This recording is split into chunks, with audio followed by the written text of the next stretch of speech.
Hello everyone, this is ANURADHA Sharma and you're watching my channel IELTS with ANURADHA. Section 1.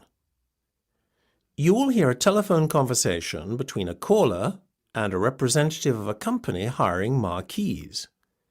First, you have some time to look at questions 1 to 7.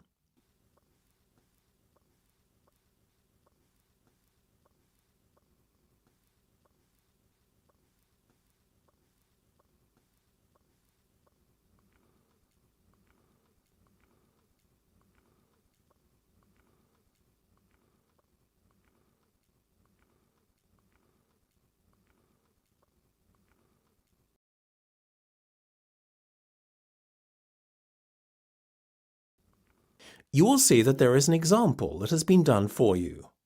On this occasion only, the conversation relating to this will be played first.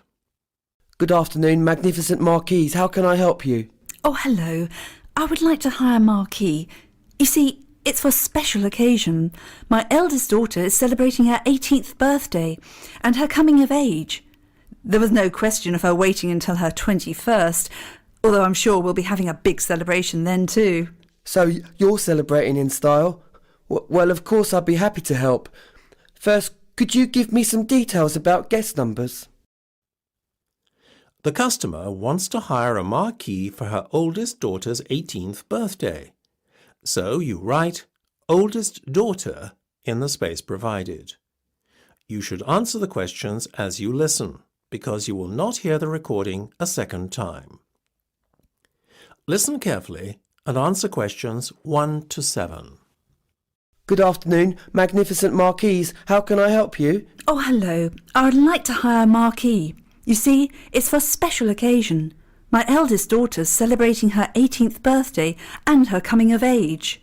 There was no question of her waiting until her 21st, although I'm sure we'll be having a big celebration then too. So you're celebrating in style? Well, of course I'd be happy to help. First, could you give me some details about guest numbers? Right, yes. Well, I was anticipating just a small do, but my daughter seems to have other ideas. Well, you can't blame her. It's a special day. I guess.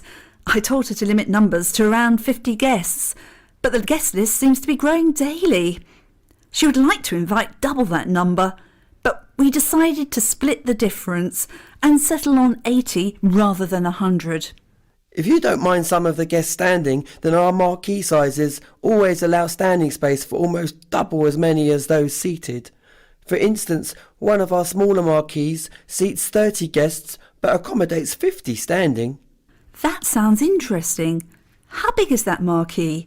As not only am I working to a budget, but also we're limited by our garden size.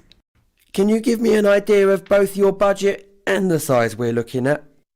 Yes, I'm thinking of spending between £400 and £600. I can stretch to another 100 or two, but that's the maximum limit. As for size, well, our garden is 15 metres by 30 metres. OK, well, our 4.5 by 9 metre marquee would fit in nicely. The hire and installation comes to £450, but that allows you to have the marquee for 2 days. The marquee size you mentioned sounds fine and will accommodate the guests that we're expecting. Yes, I think that's the size I'll go for. So, now as to the cost of lighting and fittings. Oh, will that be very expensive? It depends on what you want, but the cost of carpeting the marquee will add on another £150. With regard to the lighting, prices vary quite a bit. If you opt for chandelier lighting, then it's another £90, but that's the most expensive option. Otherwise, the average pricing is around £55. I think I'll go for the more economic lighting then. Then there's the furniture, tables and chairs and so on. You decided on seating for 30 guests. Well, at £3 per chair, that will work out at £90 in total. You will then probably need 5 tables at least, and so with each table costing £4, that brings us to a total of £20 for the tables. OK, so I'm still just within my budget. Great! I'll go ahead with the booking then. Wonderful. So there's only one more important detail that I need. When would you like us to set up the marquee? Well, my daughter's birthday's on June the 6th, so ideally a day beforehand. Then we could have it taken down the day after her birthday. Yes, no problem. Great. Well, I'll go ahead with the order then. Wonderful.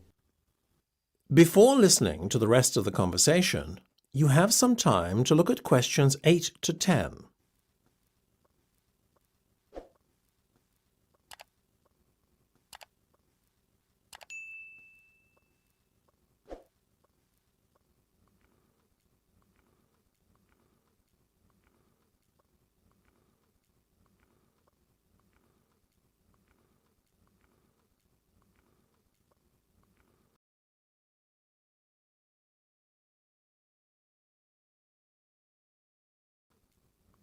Now listen and answer questions 8 to 10.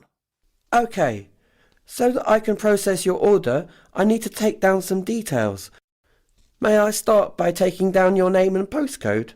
Yes, it's Jenny Lakewell, and the postcode's CV6TL3. Is that Jenny with a double N? Yes, that's correct. And is that Jenny with a Y or an IE at the end? Yes, it confuses everyone. I use the first spelling. And I'm sorry, I didn't quite catch the postcode. Was that CB6? No, it's with a V, not a B. So it's CV6. Right you are. Can I have a contact number also, please? My mobile number is 07900 456. Oh, hold on a minute. I forgot I've got a different number now.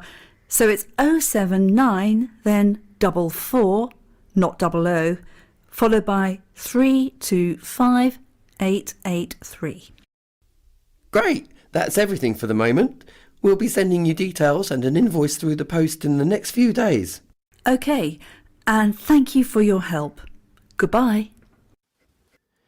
That's the end of section 1. You have half a minute to check your answers.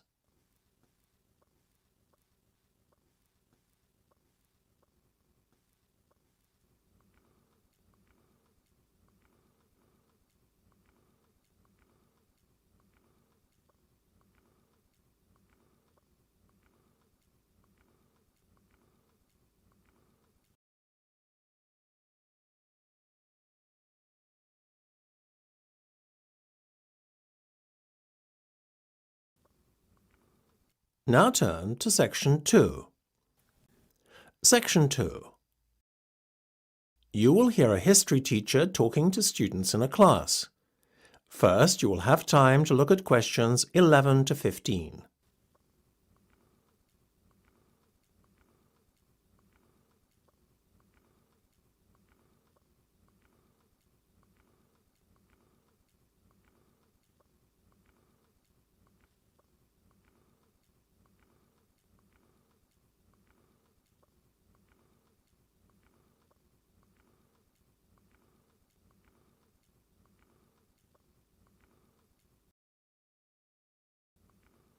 Now listen carefully and answer questions 11 to 15. Today we are going to study the typical layout of a medieval English castle. Highly fortified and with difficult access, medieval castles were impressive strongholds, designed to keep the castle's inhabitants safe and the invaders at bay. The main entrance would have been the outer gatehouse, located at the bottom right-hand corner of the diagram, just by the chapel buildings. However, even if you had entered via the outer gatehouse into the castle grounds, you would still have been outside the main part of the castle. The buildings in the outer court were not the main residential areas of the castle. These latter buildings belonged to the inner castle area and were heavily protected both by a water-filled channel known as a moat, which extended around a third of the inner part of the castle, as well as the fortified walls around the castle exterior. To enter the innermost area, you had to enter a long, narrow tunnel known as a barbican, over and directly above which the gatehouse was located. The Barbican, being the only access point to the inner castle, was narrow and heavily guarded to prevent large enemy forces storming the inner castle area. The inner castle area held the main buildings around which daily life revolved. Here the Great Hall, along with the great chambers and kitchens, were located, as well as the castle bakehouse. The Great Hall was the only building with a courtyard view to the back and front. Whilst the Great Hall enjoyed a central location in the inner castle area, the great chambers and kitchen were less prominently positioned. Both of the latter buildings were located off to either side of the Great Hall. The great chambers, unlike the bakehouse, which is next to one of the towers, did not enjoy a courtyard view. Part of the exterior castle wall formed the back wall of the great chambers, as it did with the stables, located in the outer court. Before you hear the rest of the discussion, you have some time to look at questions 16 to 20.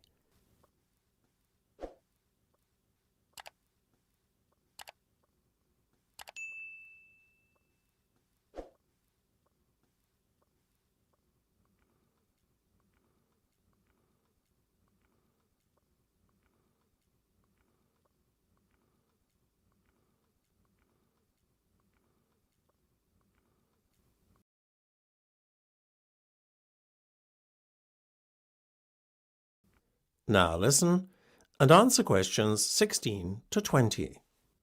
The layout I've just described will give you a better idea as to the design of a medieval castle. There was no blueprint for castles though, and the design and layout of each castle was determined greatly by local demands, function and purpose for which the fortification was intended. What we see in the castle design here is an advance on earlier medieval designs. Those medieval castles that predated this one had very basic residential and living areas. In such castles, the main focal point was the keep, rather than the great hall and great chambers, as in later years. Little more than a fortified tower, the keep doubled up as basic accommodation for the castle's residents. As the years passed, the living areas became more luxurious, evolving into separate buildings. Confusingly, the keep was known as a donjon, meaning fortified tower in French. The term dungeon was only used in later years to refer to underground prisons. In fact, at the time when the keep dominated castle affairs, the use of latter-day dungeons for imprisonment was an unknown and alien concept, the judicial systems favouring more physical forms of punishment instead. Another dissimilarity between earlier and later medieval castles was in their fortification. A moat, fortified walls and a barbican were typical features of most castles. However, it was recognised with the passage of time that the narrow fortified entrance of the barbican was insufficient defence against an enemy intent on invading the castle. As a result, extra, more reliable fortifications were added in the form of a portcullis and a drawbridge. The portcullis was a spiked metal gate that could be dropped vertically down from under the gatehouse, thereby sealing off the inner castle entrance from the outside world. To protect the main castle entrance further, a drawbridge was placed in front of the portcullis. This was a retractable bridge between the gatehouse and the outside area of the castle. However, the portcullis always remained the last line of defence against the enemy. That's the end of section 2. You have half a minute to check your answers.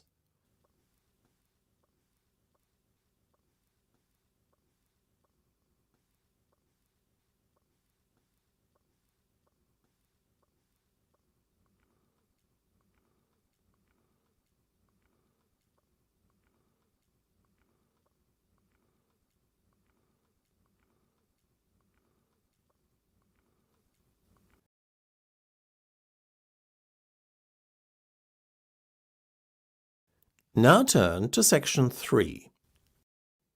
Section 3. You will hear a discussion between two literature students and their lecturer. First, you have some time to look at questions 21 to 25.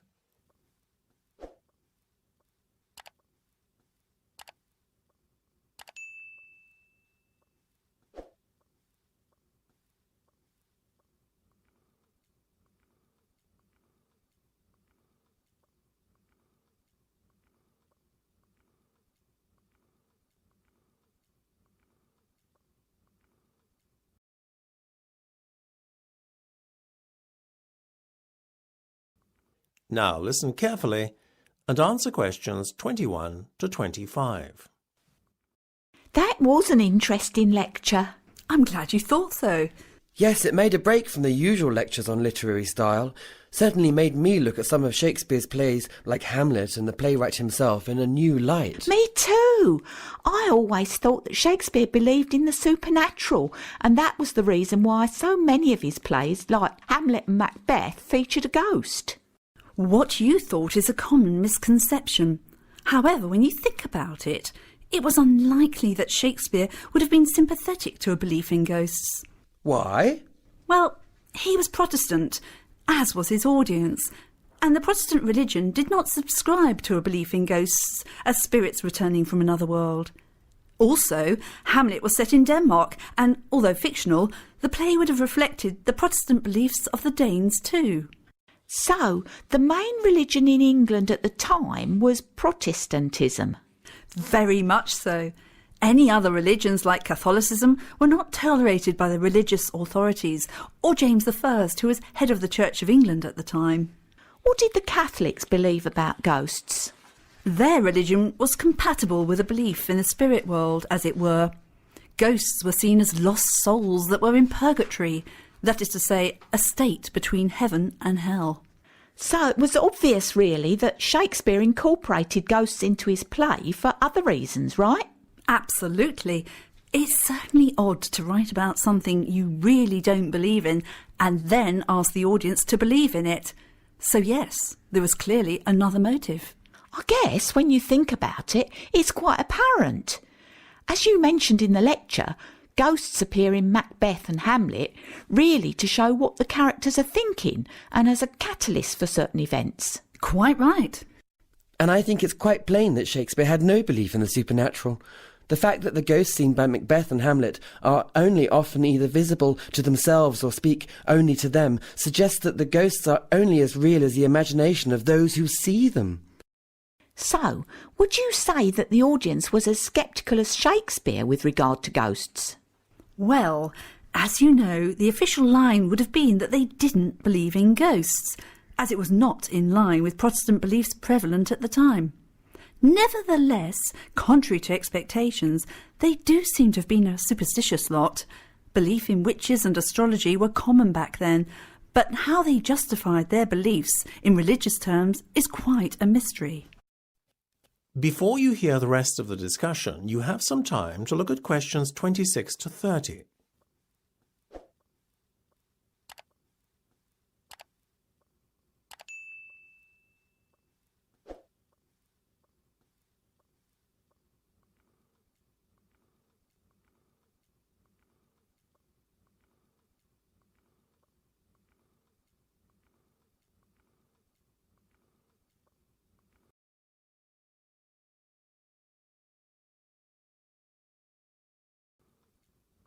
Now listen and answer questions 26 to 30.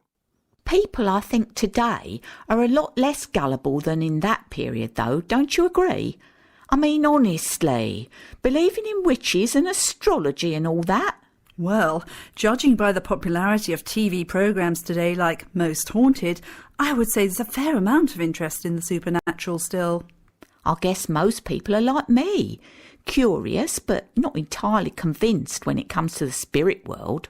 Well, I think ghosts are just the product of certain people's imaginations. You can't overlook the fact that many supernatural events cannot be explained. Personally, I think ghosts are just as likely to exist as UFOs and aliens. Well, I think at least the latter do exist. I agree. It's absurd to think we're alone in the universe. You certainly seem to be quite a sceptic, Dave. Actually, I do believe in some aspects of the paranormal. Like? Well, not ghosts and aliens, obviously, but things like telepathy and premonition. It's easier to understand or believe in telepathy and premonition as you hear of so many examples of these phenomena occurring in real life. Not just reported stories, but from friends and acquaintances. I'm inclined, though, to think premonitions are more coincidence than due to a paranormal event. But maybe I'm just saying that, as I've not had first-hand experience of premonitions. So you believe in telepathy, then? I think that the evidence in favour of it is impossible to deny. What do you think, miss? Maybe I'm less sceptical than most, but I'm inclined to keep a pretty open mind on most things. Anyway, it's been a very interesting discussion, but I'm afraid I have to leave now as I'm due to give another lecture. Well, thank you for your time and also your wonderful lecture. Yes, thank you. We appreciated it. My pleasure. That's the end of section 3. You have half a minute to check your answers.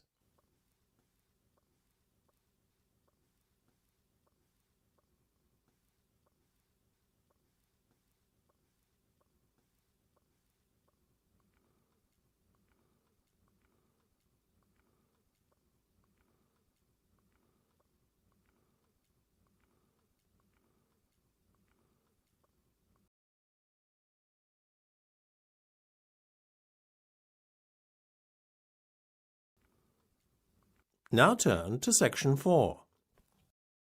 Section 4.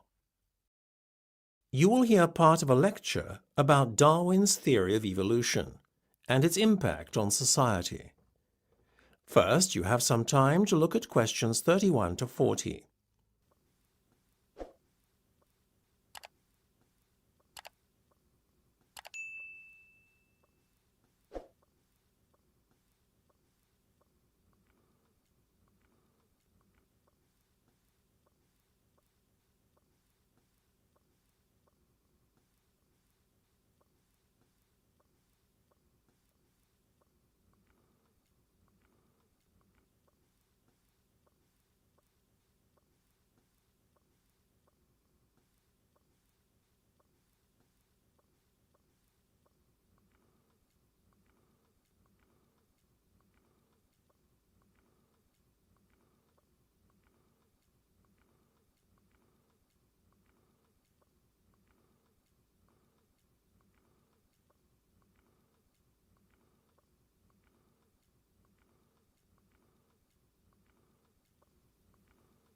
Now listen carefully and answer questions 31 to 40.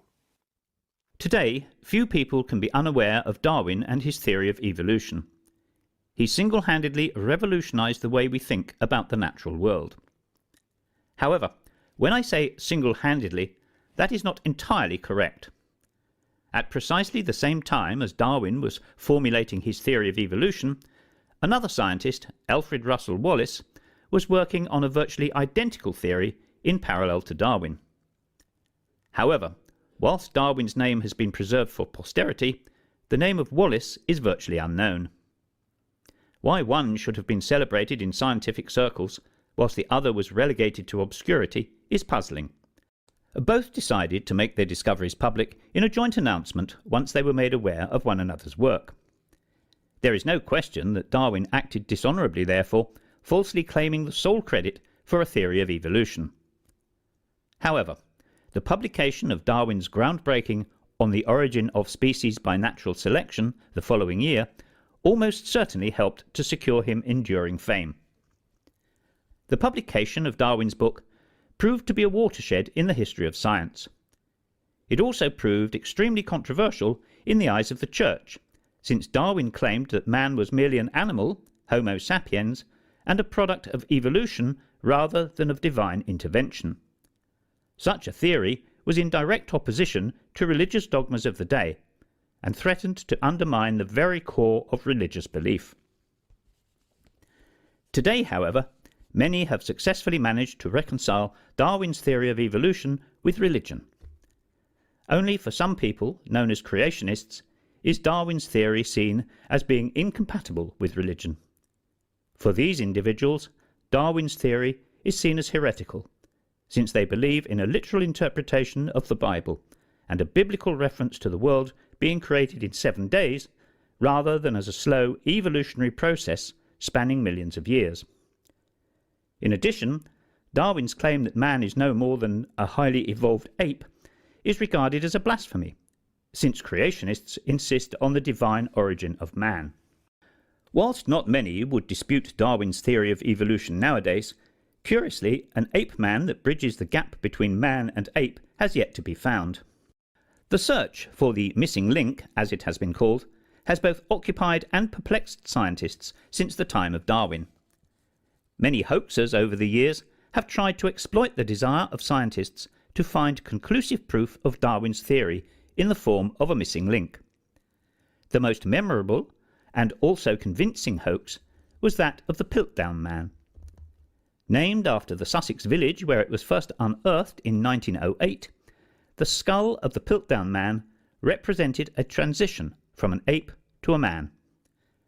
So convincing a hoax was it that it fooled the scientific establishment into believing for some 40 years that the missing link had indeed been found. In fact, the Manchester Guardian newspaper went so far as to call the discovery of the ape man's skull by far the earliest trace of mankind that has yet been found in England. The find was credited to a local solicitor and fossil hunter, Charles Dawson. When Dawson died in 1916, Piltdown Man's place in history seemed secure. In 1950, a reconstruction of a head was made based on the skull. However, only 3 years later, the skull was declared a fake. People later questioned how such a hoax could have escaped detection without the compliance of an expert. It is certainly an interesting footnote in the theory of evolution. However, the questions still remain today. Where is the missing link, and why hasn't it been found? That is the end of section 4. You now have half a minute to check your answers.